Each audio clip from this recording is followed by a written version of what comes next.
Welcome to the Ghost Recon's actual launch. It just unlocked a little while ago, so I wanted to start right off by taking a look at some of the menu options and things. So straight away, you've got some menu options on the left, you've got some updates on the right about news events and things like that, and you have some notifications on the top. That tells you about what's going on. At the bottom, you've got FAQ. No idea what that is, honestly, but I'm sure it's my game ID or something like that. Anyway, the overall look and feel of this is pretty large, pretty consoleized. The game's obviously been designed for consoles, but they did a pretty good job of porting it over to the PC, at least in the menu options. So you can start a new campaign, options, you can go to the store to purchase DLC or other items, Ubisoft Club, mapping information. This is Operation Kingslayer. Listen up. Talks about the mission, things like that, or you can quit to the desktop. I'm going to start by going into the options and going under video. I'm not sure how much of this is actually pulled in from the beta. Looks like a fairly large amount of it has been pulled in from the beta. Yep, looks like most of my settings are the same. Let's check graphics. Now, in my beta video, I talked a lot about the graphics and how things looked pretty good.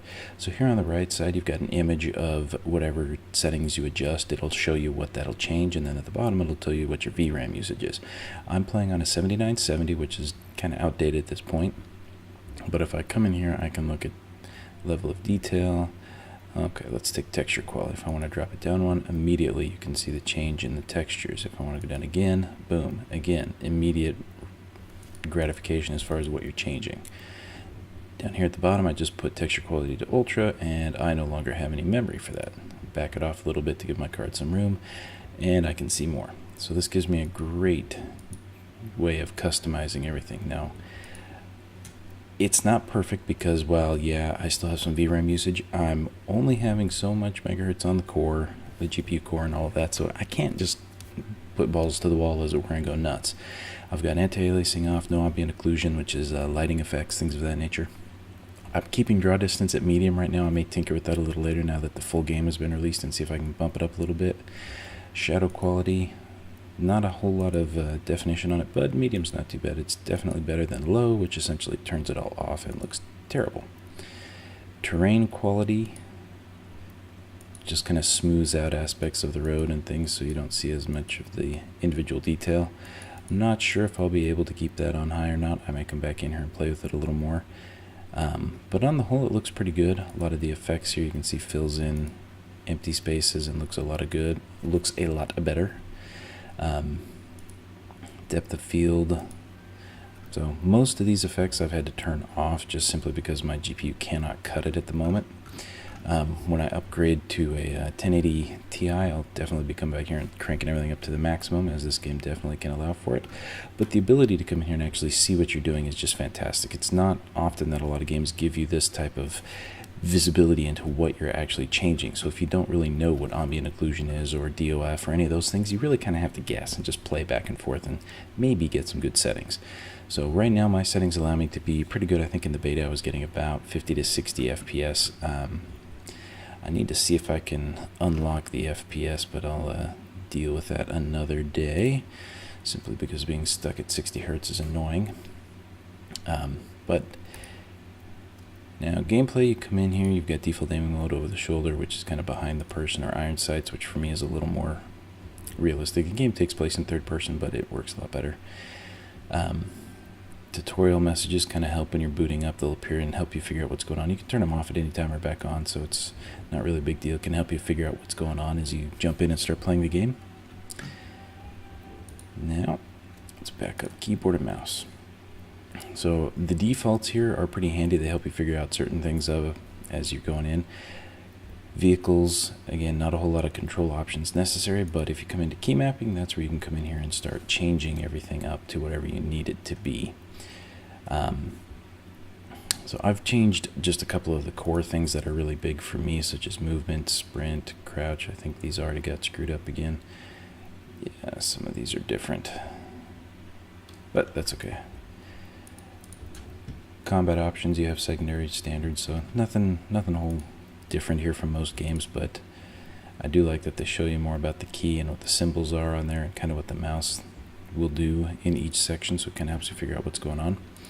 Now in helicopter mode, you've got the default flight modes, and then you've got the options for if you're using mouse flight, which is brutally difficult. I may go back and tinker with that when I do the video for vehicles, but for the moment that's kind of where it is. Alright, now I do like how you can have different controls for each, the drone, the airplane, and the helicopter, ground transport. All these things can have different controls, which is fantastic. It allows you to customize it to whatever you need it to be. Then you have different sensitivities for mouse and everything else. And then you can come down here to crouch mode for toggle, prone, aiming, running, all sorts of good stuff. So I like being able to go in here and mess with all these settings. I love that they put all these in here. Most games just kind of give you a blanket preset and don't really allow you to go in there and customize it just for yourself. They gave you everything in a very decent way. Yeah, it's a bit to scroll through, but on the whole, it's not difficult to find, and it's very good that you have all these options. Under audio, you can tweak the individual settings here. You can tell the output type, stereo, speakers, headphones, whatever it is. Now, open mic, I prefer not to have that on. Voice chat mode, I prefer PTT just because it allows it much better. And I usually play with Ventrilo or Mumble or a separate external app just to get usually higher quality and a little more customization versus in-game. Some games will actually kind of lower the in-game quality of the sound, not quality, but the overall level of audio when you're talking on the mic, which can be kind of handy, and it brings the volume down so you can actually hear what you're saying. But on the whole, in-game just doesn't really cut the quality as much as external ones can, because you can really bump the quality up in Ventrilo or Mumble to really sound a lot better, more crisp. Alright. Yes.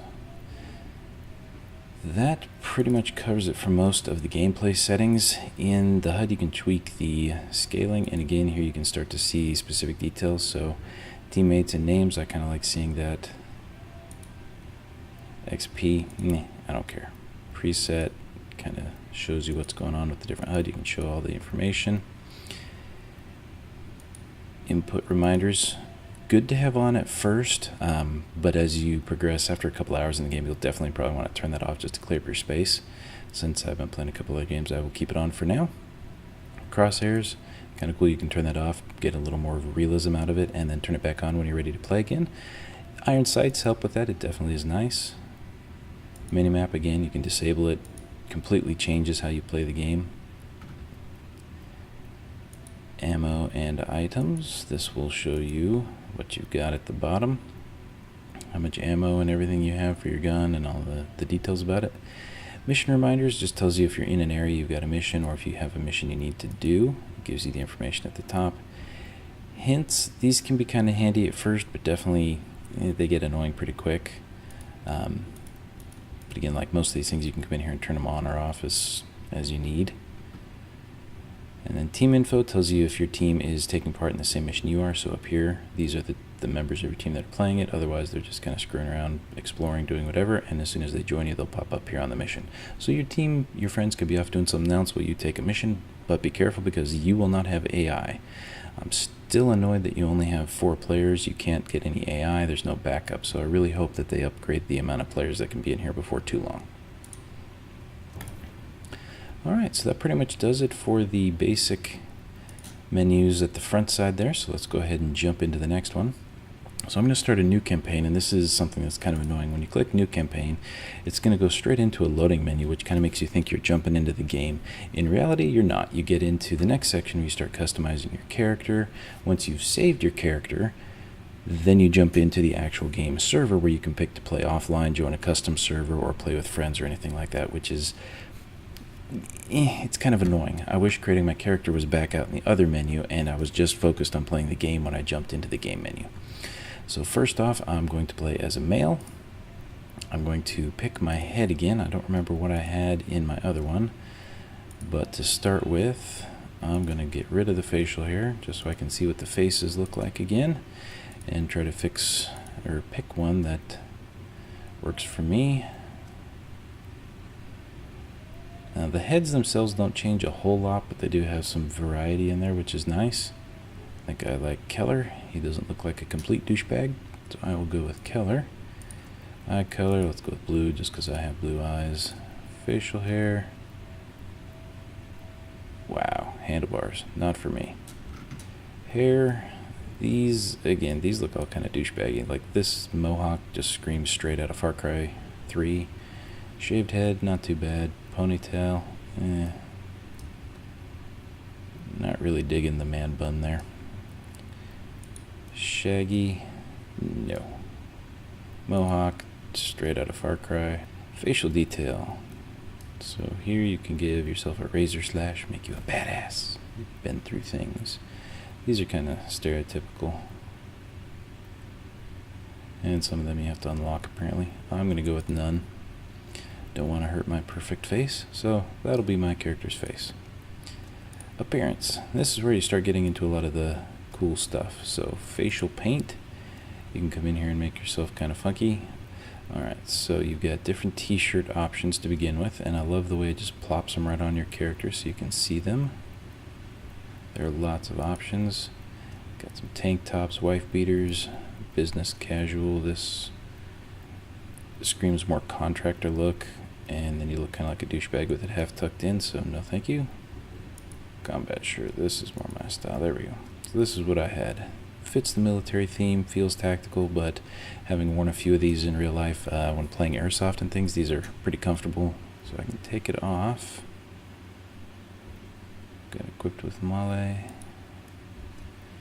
Now I don't recall if this actually has any change or improvement on the actual amount of stuff that you get to hold in game, and honestly I don't believe that it does. They've got a lot of different options out here.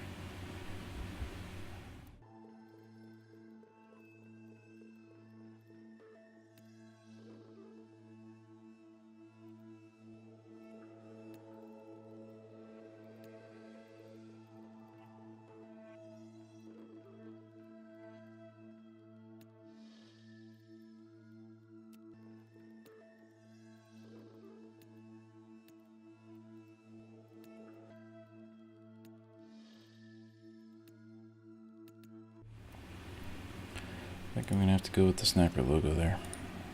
Alright, so this is my character now. Saved.